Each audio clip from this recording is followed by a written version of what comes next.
Fiona Hall, Liberal Democrat MEP for the North East. Given the recent floods, what warning messages should we take from them that relate to here in Europe?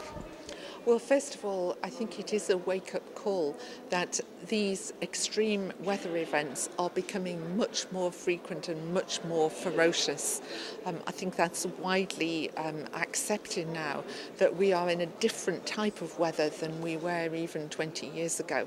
And that means that as well as dealing with flooding now, we really have to look and strive to get proper measures in place to keep climate change under control, because we haven't seen anything yet. If global temperatures actually did rise above 2 degrees, we would have a much greater problems with extreme weather than we have at the moment, and we're already really suffering from the ferocity of the weather these days.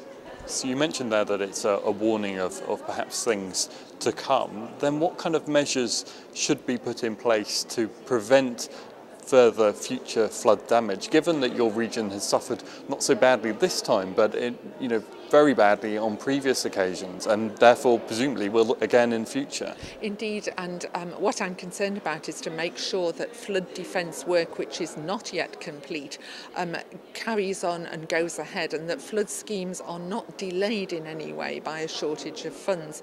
Morpeth, which suffered extremely badly in September 2008, is just now, from May 2013, getting the work on the flood defences started. And of course, as long as towns and villages are there without any protection from flood defences, they are vulnerable to these extreme storms. So it's really important that when an analysis is done and flood defence schemes are decided upon, that the funding is then in place to get them in place quickly. Frankly, I mean, it's short-termism not to do that, because the cost of flood damage is enormous, and it also is a very heavy burden on the people who have to suffer that flooding. It's a terribly difficult thing to have to cope with physically and psychologically. Nonetheless, the cost presumably of putting in place flood defences is also very high.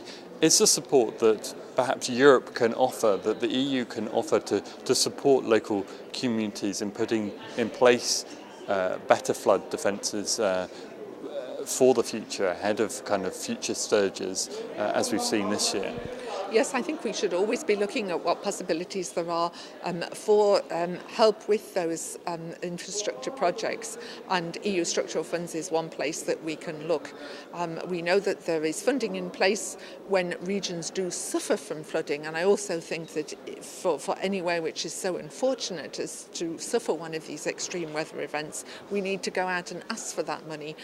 It's there for all European countries, all European citizens, and we shouldn't be shy, if we are so unfortunate as to suffer flood damage again, to go out and claim what's our due.